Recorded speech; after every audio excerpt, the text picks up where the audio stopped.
I hope you can see that. That's my website, and as it says there, there's a lot of bikes on that website that I've built and some sold. I actually had a couple of other websites over the years that disappeared into the ether with a lot more photos, but oh well. Anyway, I'd also like to thank those that have subscribed to this YouTube channel and those that have visited. And if you're interested in information, mainly information that I've garnered over the years, trial and error type stuff, you know, I'm a self-taught, not even a mechanic really, but anyway, but I like to fool around with old bikes, or British bikes. But anyway, today we're just going to talk about offset cranks. You can see, starting from this end, the cheapest way to do a Norton offset crank is with the single. It's a 5/8 steel plate, 7 inches in diameter. It has to be, that's 0.625 or 5/8. It has to be that thickness, because that's what the original crank center is. The steel plate is the only way that you can do an offset engine. Well, it's the first and easiest way to do an offset engine. And then you use those counterbalances around the base, and these will fit like there, opposite your cheeks basically. And that's the simplest way to do it. That particular crank there is going into commando, and that's at 90 degrees.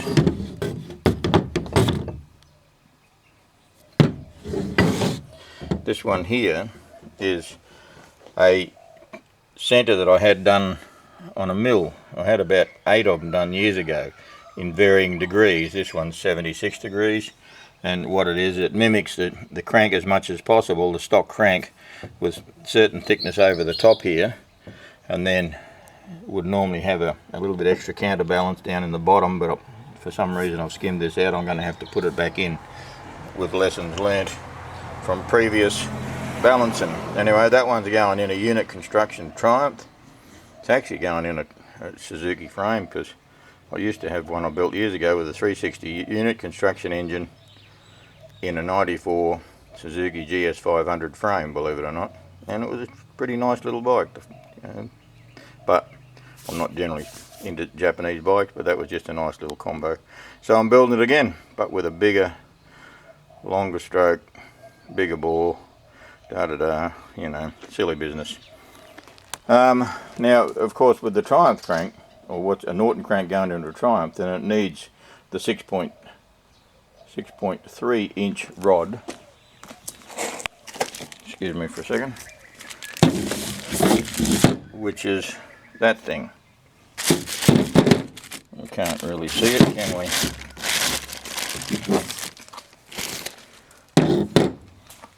That is the 6.3 inch. That's an actually from MAP. This is a standard Norton rod at 5.8 or so inches, and you can see the obvious differences in length. So when you do a Triumph crank, I always like to use the long rod barrel, as in the old Sunny Route big bore barrel, which is the same length as the 650 barrel used, like the 9 stud through 72. This is an ARE, or also known as a zip kit. You may have seen these things around a bit. 76, but what I've had to do to a lot of these is put a thicker sleeve in them so that they don't break at the top. It gives them an actual much better shoulder in the top, and therefore they're not likely to snap off. I've seen a few of them snap off and drop. Now I've through bolted this. You may be able to see, I'm just trying to get it, but anyway, see the original bolt hole about there, and now it's here, and that goes all the way to the base stud.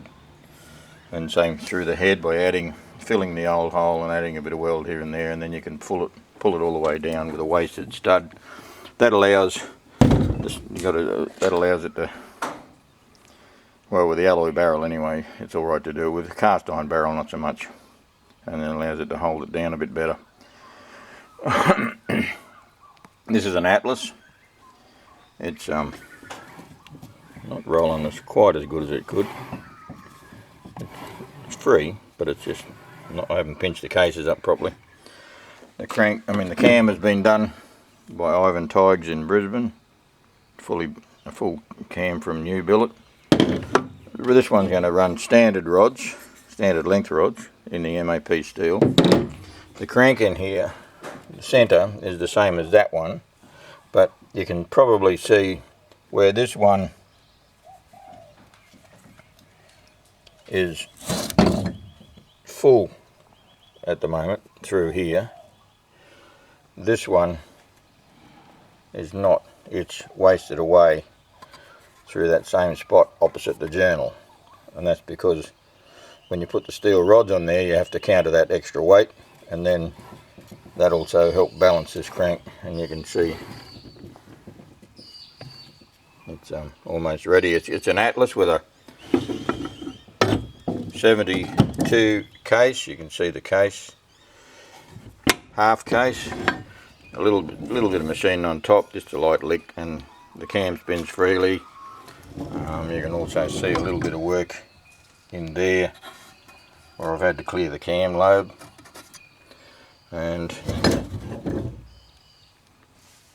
anyway, that's going in an Atlas frame.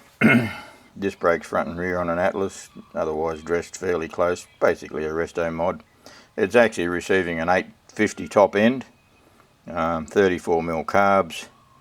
That bit of a cam there, that cams I think was done on PW3, Peter Williams specs, and that's why I had to relieve the case.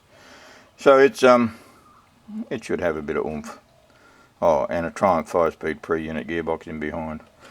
This particular crank here is like that one there, made from a plate. And you can see as it comes around, the counterweights that I showed you before, they are bolted and then welded. I always like to bolt then weld. You can see them as it comes through, and then you see the balancing. This thing's balanced at 50%. Took a little bit to get it there, but a little bit of heavy metal, but not much. A couple of bits about ½ inch long did the job, and you can see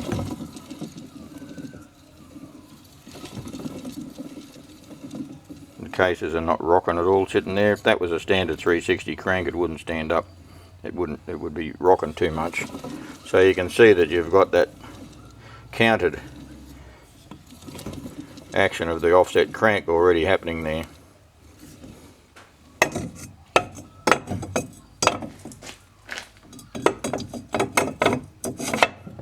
And that's how that engine will come together. It does have this distributor housing, but that's going. That's going to go on a 62 model frame, rigid bobber chopper with a bloody, well, it's actually a chopper more, I guess, with a springer that I'm building to sell. And this engine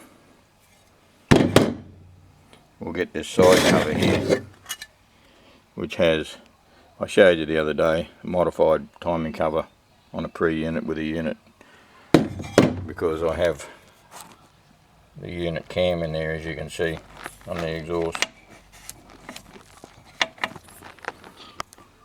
Okay, and there are a set of cams done for me by Tiggs as well.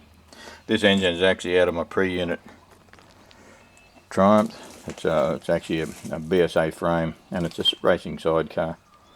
And I'm just looking for a little bit more oomph so I can get in other people's road, basically.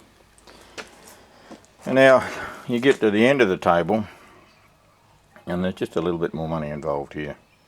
It's just, I guess, top spec stuff. The crank, as you can see right there, is a one piece. This is an MAP product, and it's looking good. I don't know. I have yet to fit it. I'll know once it goes in. I've had these cases here I've had for a while. I actually swapped them some titanium rods and some other stuff to a guy, Donnie, that had half a dozen made by a machine shop in Brisbane. They're the full billet crankcase. Lovely looking bit of stuff. It should be solid. He had them made because he's building a double engine side by side nitro burning top fuel Triumph. Crazy thing. Awesome looking thing.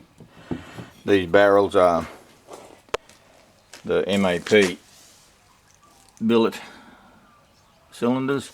They're at 79 and a bit.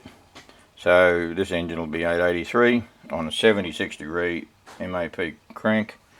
The rods in this will, of course, because that is a long rod block, the rods will be the 6.3. They're actually in that box, and